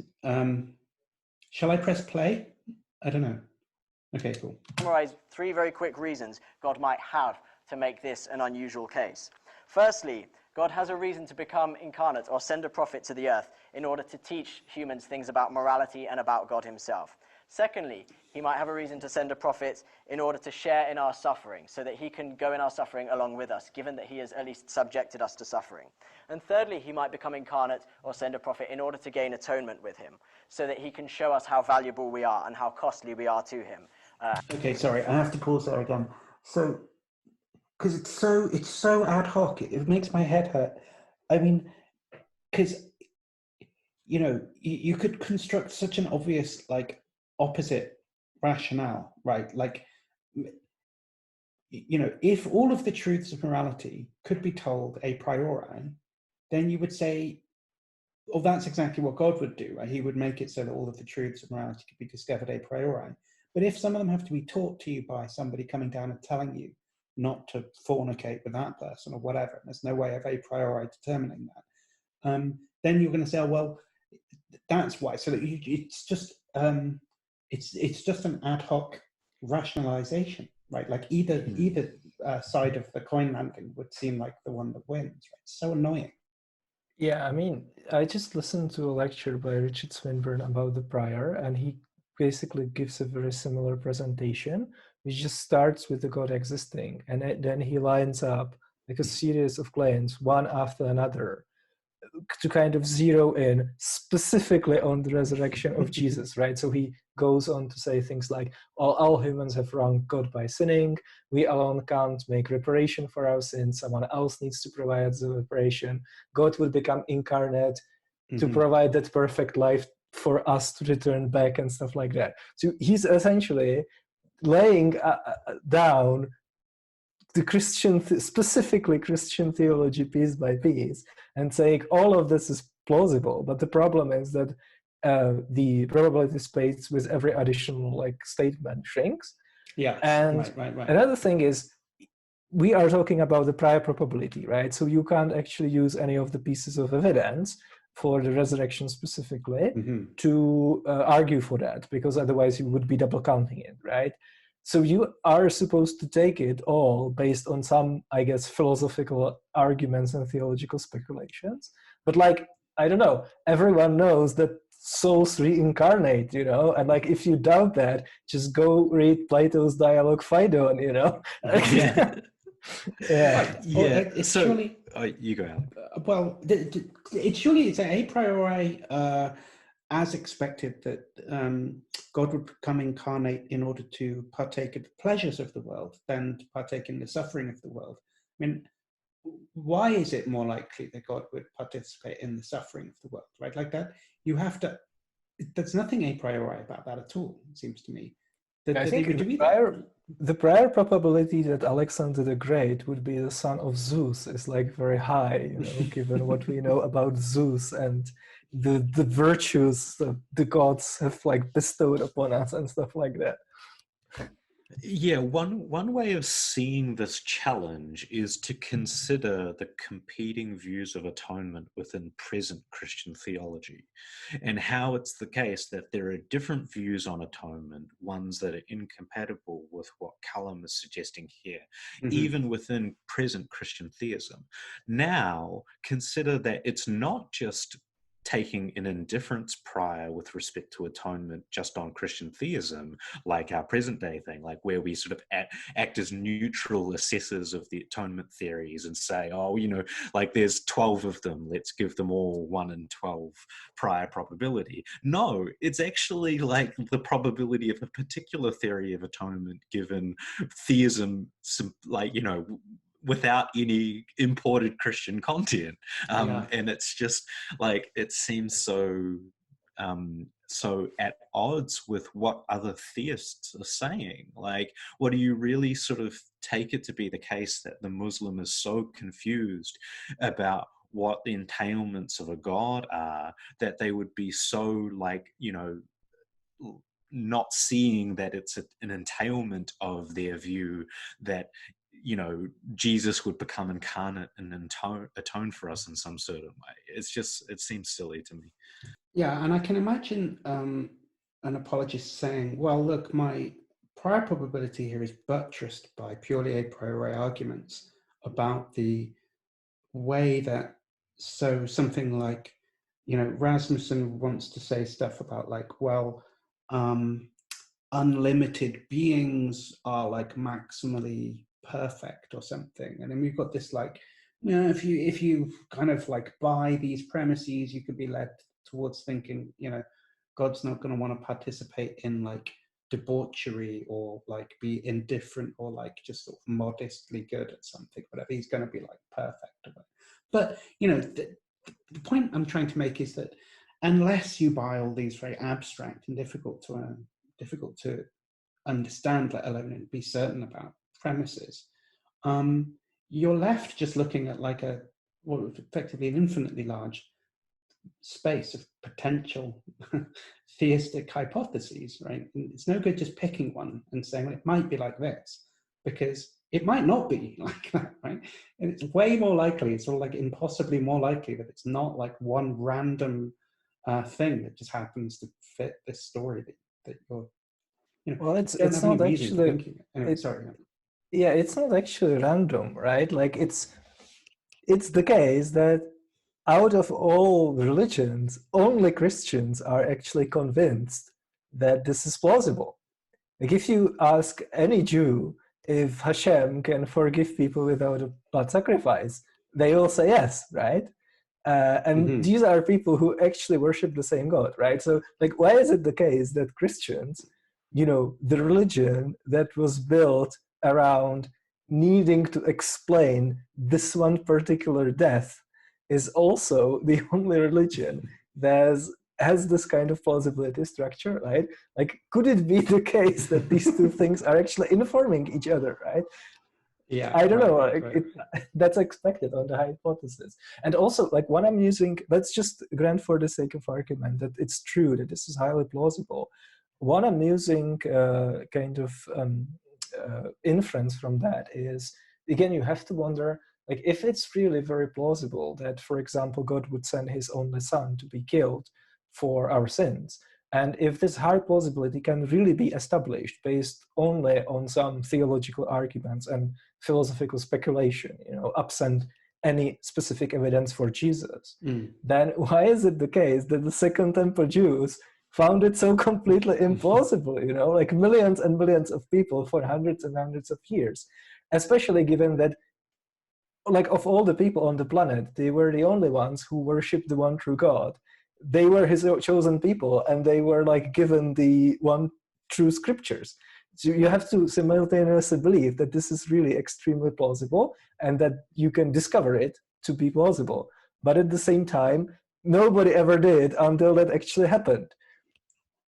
Yeah. Yeah, I think that this is a real challenge, that they do need to contend with the fact that there are many I would consider to be, honest and sincere individuals that just don't see it their way and, didn't come to their point of view. One thing to be charitable here with Callum is, while we have treated him here as if he is trying to suggest these things like incarnation, sharing of suffering, and atonement, entailments of some form of generic theism, he does explicitly say God might have become incarnate and might have shared in the suffering of man. And so, like, it is clear he's, like, tailoring this in that fashion. But what I haven't seen is where he explicitly adds up or gives assessment to the probability of these things, such that he then, derives a prior.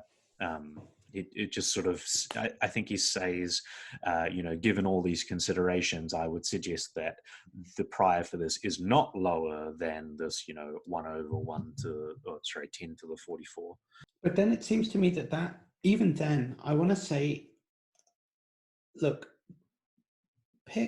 just think of the probability space.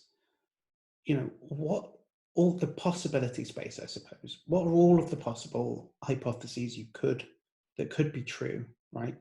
There's, I guess, that there aren't any supernatural beings at all, and that there are some, and that they're not like God, not like the God that Callum is defending.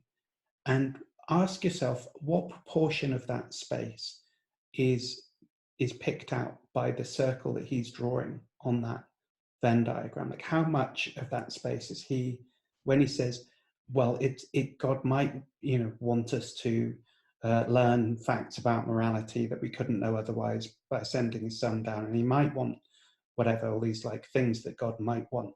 Each of those, in the same sort of way, is like a probability multiplier or improbability multiplier that's shrinking that space down further and further. And then ask yourself, what's the ratio between the space that he's talking about and the rest of the possibility space? And it seems to me it's very difficult to get your head around what exactly the number is you should put on that, because on the one hand, I'm thinking, well, what are we doing here? Counting hypotheses or something? Like, there's infinitely many ways that it could have been. And if he's really being specific about it, one specific way, then that just seems like it's an infinitesimal, which is a lot, which would be the type of number that would easily overcome this 1 in 43. But then you sort of start thinking, well, it doesn't have to be very much more. It could still be extremely small, and a lot bigger than infinitesimal, and still be a lot smaller than what it needs to be a prior probability that's not overcome by this 10 to the 43, right? You just have to think, I mean, you could just say, look, it's inscrutable. I just can't put a number on it. And then it doesn't matter what this 10 to the 43 is. It's just no number that's going to make any difference here. Yeah, I think it's quite plausible to me. I think it's 10 to the power of 45, which means the probability that Jesus wasn't raised is 99%. No, I mean, I actually agree. Like, I think the correct answer is that, yeah, we obviously can't know what the number is, which should make us agnostic, right? Yeah. That means that, like, the belief in the resurrection is not actually warranted, just because the numbers are so small and we don't have any methodology for evaluating that.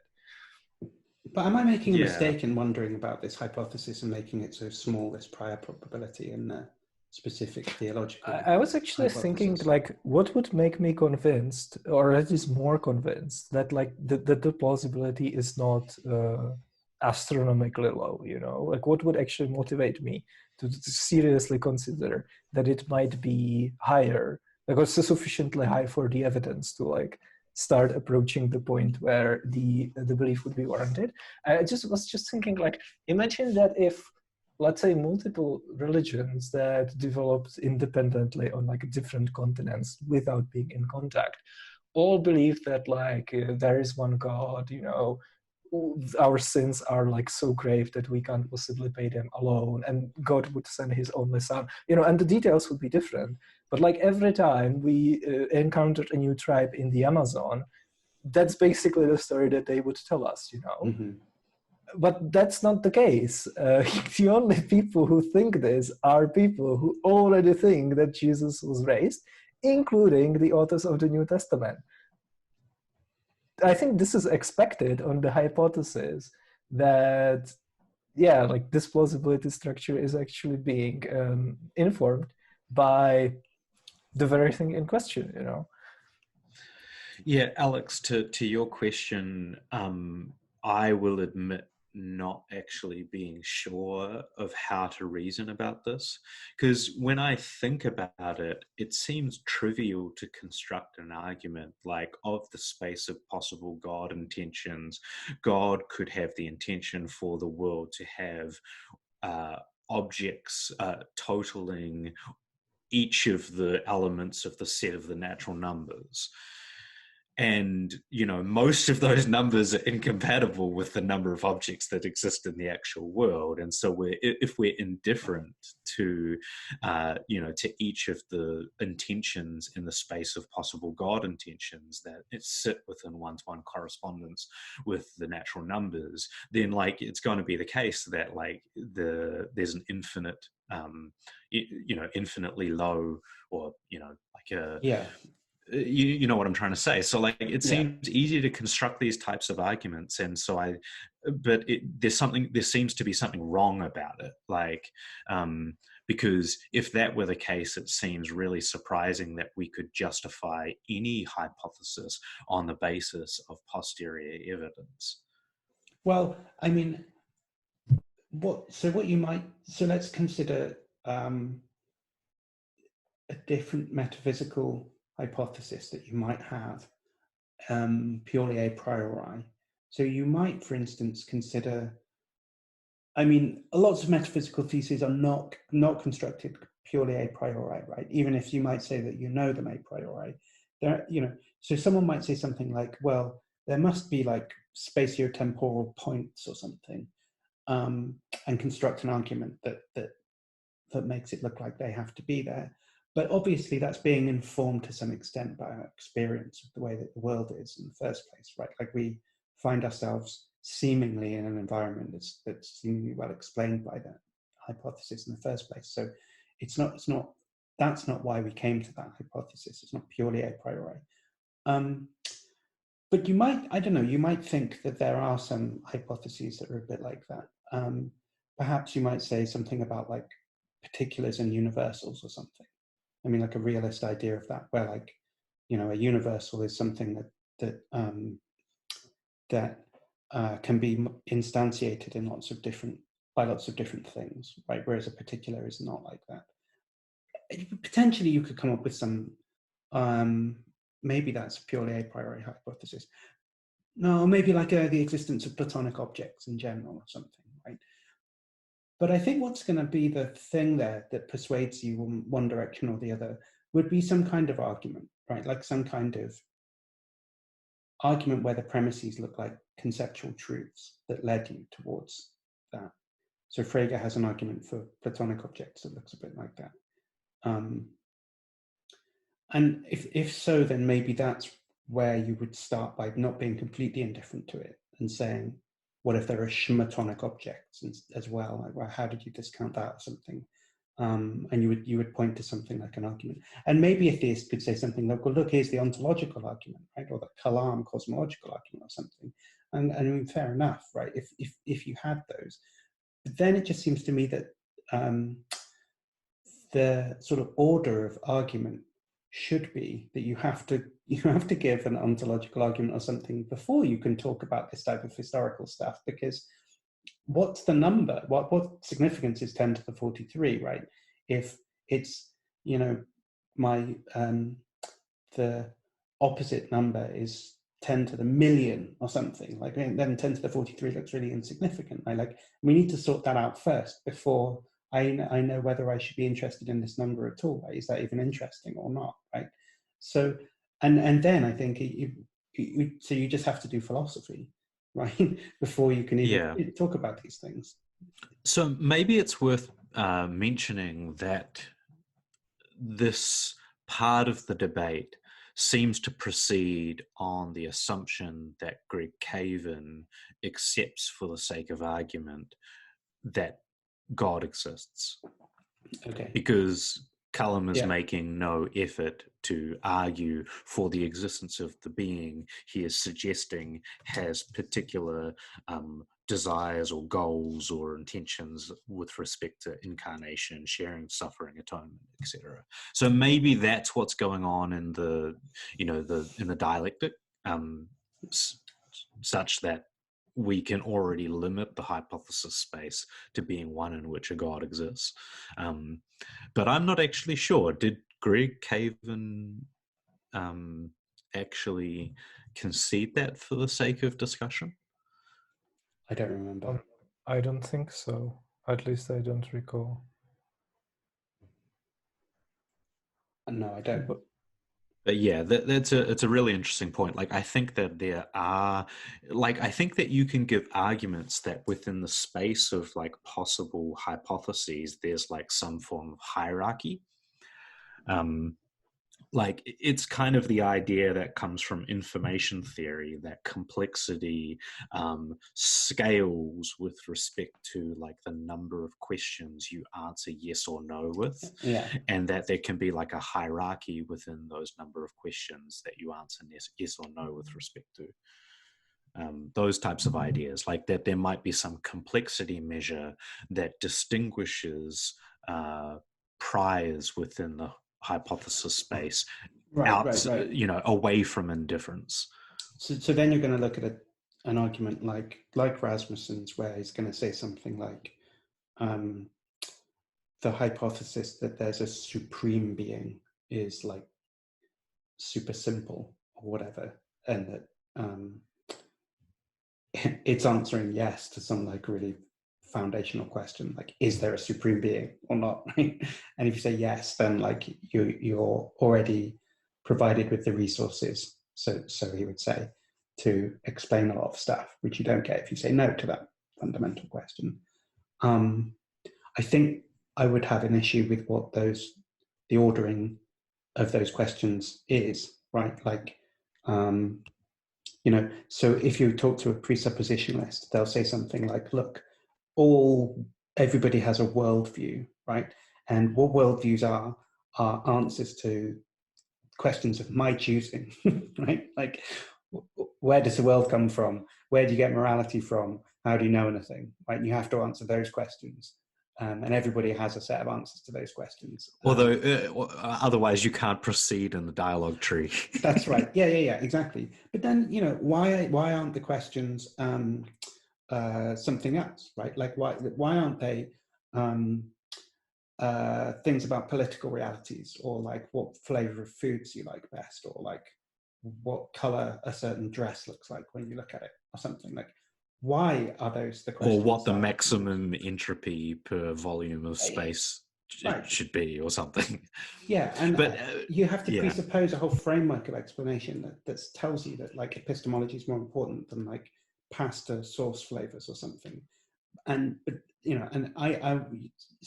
pretending that there is really an objective hierarchy to which of those questions you would ask first, and that information theory that you outlined previously strikes me as already assuming a whole lot of ideology, or whatever, that you could question, and it's not clear to me why you wouldn't question those things.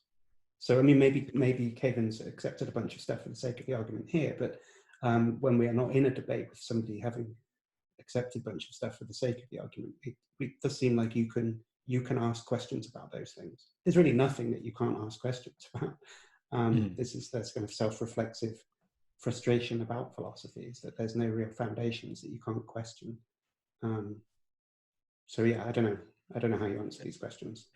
A praise of Camille at this point is that he pursues a strategy, at least in his recent discussions on the resurrection, of removing the necessity to have any of these conversations, because they tend to cause us to spend an enormous amount of time on something that is less interesting, at least to Camille, speaking for you. And the strategy, of course, is to concede, like, okay, well, for the sake of argument, I'm going to proceeding from the assumption that not only does God exist, but even Yahweh does. Yeah. And I think that's a great way to proceed on this. And I think that most of the time when people are actually doing philosophy, they are letting go of that like insistence I just had there of saying, well, but hold on, why are we starting here? Like, you do have to at some point say, okay, let's just start here for the sake of having a conversation. Like, let's assume a whole bunch of stuff. And then the game is, given that we assume all of those things, does the thing you're trying to say actually follow? So I think that's exactly right. That's what I would do when I'm doing actual philosophy. I'm not like, if I'm fighting with a presup on the internet, then I might outflank them by saying, oh, but hold on, why are we starting there, or something. But in real life, actual philosophy, you do just start somewhere. Also, Camille, I think you said before that when we got to 10 o'clock, you were going to prompt us to something. It's now 20 past 10. Yeah, I mean, as we've all seen, there are many potential like angles of attack. But I would, like me personally, I would probably focus on this one, like the question that, or the problem of the prior probability, right? So granting that Yahweh exists, how do we get Jesus out of that? Because I can't stress enough how like overlooked this question is when the resurrection apologetic is presented, right? Because the resurrection apologetic usually is completely exhausted by presenting some body of evidence for the resurrection, and it's almost implicitly assumed that the prior probability is like equivalent to just a normal claim about something happening in ancient history, so that like relatively very good but relatively modest amount of evidence is sufficient to warrant belief, Mm-hmm. Like, for example, probably I would still think that probably the best scholarly book defending the resurrection of Jesus is The Resurrection of Jesus by Michael Licona. He's not a Bayesian, but he has like a similar framework. And when he gets to the question of plausibility, which is essentially synonymous with the prior probability, he says, well, okay, a historian can't really answer the question of how plausible it is that Jesus would be raised, because that would be something that God would do, and historians don't have tools to investigate that. So, okay, I can't answer that the plausibility is very high, but it can't be shown that it's very low either. So it's not like I don't succeed, but I don't fail either. So that's all right, But I'm just thinking, like, how do you even, like, what do you even say to that? Like, you are essentially admitting that you can't evaluate what the posterior is, Mm-hmm. So who cares about the empty tomb and like conversion of James and stuff like that? Yeah, and I also think that the idea that we can't get some kind of gauge on the prior, even on the assumption that God exists, it's not going to work.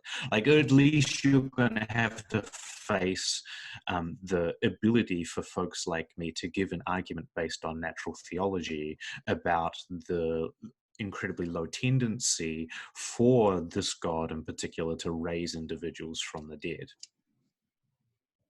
Given our present evidence. Yeah. And I mean, that being said, I think for myself, I've probably completely exhausted everything I wanted to mention. So I think we can probably call it a review. Okay. We haven't got to the end of his comment, but I think he doesn't have room. Should we let Miller have the final word? Absolutely. Or no, should we just not let him have the final word and just end the book? Let's do that instead. He's running out of time, so he will be talking faster and faster for like 60 seconds. Oh, go on then. Let's let him have the last How costly reconciliation with him is. These are all very good reasons God has to make a unique miracle, even while keeping the laws of nature normally operative. And so I think this is very good reason to think that the laws of nature, if God existed, would still hold in almost all circumstances. We'd still have all these instances of C with their subscript that Greg has offered, and we would nevertheless not have a very good case against the resurrection. How long left? A minute and a half. Okay. So when we look at the evidence for the historical life of Jesus, we have a candidate for such a prophet. He did what we would expect God to do. He implied his divinity, lived a perfect life, and died on the cross, teaching that doing so was a way of reconciling humans to God. Oh man, it's so tempting to press pause again. He taught profound moral truths. He went from a peasant to being famous. There have been no other serious candidates remotely like this. So if we realize that God has a reason to communicate with us and reconcile us to himself, it's far from improbable that Jesus would be the person through whom God would do this. Jesus is the only real candidate for such a role. It's sometimes said that extraordinary claims require extraordinary evidence. What could be more unique than a poor builder from ancient Palestine who now stands out against all history? To say. So Jesus is the only serious candidate. You know how earlier in the video Callum said something like, this like particular story is devoid of theologizing and scriptural references. You know what's not devoid of that? For example, the idea that Jesus led the sinless life, right? Because that's one of the pieces of evidence that he offers for thinking that Jesus is like the only or the best candidate for the kind of person that God would raise. And in the New Testament, the idea that Jesus led a sinless life is tied directly and explicitly to the idea that the sacrificial lamb in the Old Testament must be without blemish. In 1 Peter, Christ is called a lamb without blemish, and it even goes as far as, elsewhere in the Old Testament, it says that the sacrificial lamb must not have its legs broken, because otherwise it wouldn't be without blemish. And in the Gospel of John, it actually takes care to mention that the crucifixion, the Roman soldiers broke the legs of the two criminals that were crucified next to Jesus, but not Jesus's legs. So it's not surprising that what only Christians think is plausible and how Jesus is depicted in the Old New Testament are in correspondence, because the two things are informing each other, right? Like, of course, the New Testament authors are going to depict Jesus as the best candidate for what they already think is plausible for God to do. Like, it would be super weird if they wrote something like, Jesus was a real jerk, but God decided to raise him anyway. Well, the other part, so not only the the sacrificial lamb, but it also is the case that in Isaiah 53, whether or not this is the right interpretation, his grave was assigned with wicked men, yet he was with a rich man in his death, because he had done no violence, nor was there any deceit in his mouth. So, like, this concept comes from elsewhere too. And I find this idea of the moral like exemplar like kind of difficult to square with Jesus as a character, partly because even according to the stories in the Gospels, most of Jesus's life is completely undocumented, right? But like, I don't know. It seems to me if I was going to try to pick someone as a moral exemplar, then they would be put in a lot more. I don't know if I would have any of the stories in particular that we see in the Gospels. Like, I think I would have someone who was like, explaining a range, like parable style, explaining a range of moral conundrums, like a kind of educational video that you might see at school about like, don't do this because that will happen or something. And if you want to teach like what should you do in given circumstances, like saying no to the drug dealer or something, like, with those specific things, you'd have him like constantly tested and doing those specific things. But it doesn't seem to me like there's very much, when is Jesus like cheated on by his wife and given the opportunity to like attack the guy who stole his wife from him or something, not giving into that jealousy? I mean, I'm just not seeing that moral lesson particularly well exemplified by Jesus. So the idea of him being a perfect moral character, what it really means is it's just the absence of any specific instance of sinning, right, which at best it seems to me ties with all those children who never had any opportunity, who died age 3 of malaria or whatever. Like, they are just as morally perfect in the sense that they don't do those would have bad, the original sin, right? So that wouldn't count. Yeah, well, okay, but I just think that the moral exemplar is like a different. No, seriously, this is what an apologist would say, right? Yeah. Jesus was born free of the original sin. As a potential counterexample, but I do actually agree with you. Like, there isn't this really strong depiction, like what you're saying, but there is the story of the temptation in the wilderness of Jesus by Satan, which I think probably counts as a some form of counterexample. But yeah, no, I agree with you. I mean, it's not a great example of an exemplar. I don't know. And so there's something about like, he's got to be good for something. And it might be that like his act of sacrifice is really significant.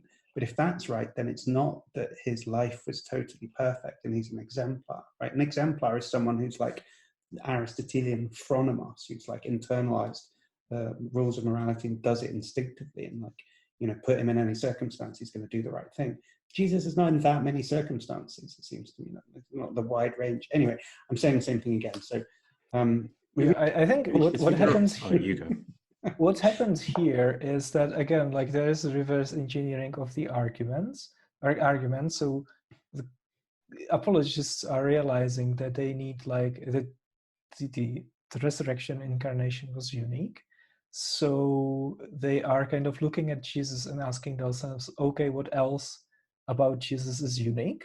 Mm-hmm. And whatever they find, that must be the reason why God did it. Yeah. So it's not like you find a priori, is given some like theological background knowledge or philosophical argument. Okay, if God became incarnate and was like killed and resurrected, this is what we should observe. It's whatever it's. And again, like, it's really important to emphasize that the information that the evidence behind the idea that Jesus is this amazing candidate comes from people who already believed that Jesus was raised.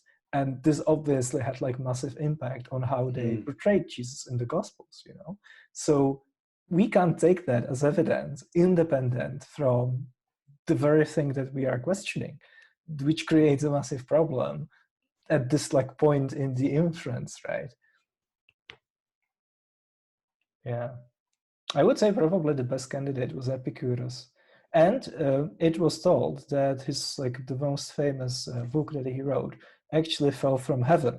So you already have like divine scriptures. But that's exactly what God would do if he had the desire to do exactly that. So that's true. Do you really think he would like divinely inspire some fisherman from the middle of nowhere to like write stuff down on copy? No, it was just come falling from heaven. That's exactly what we observed.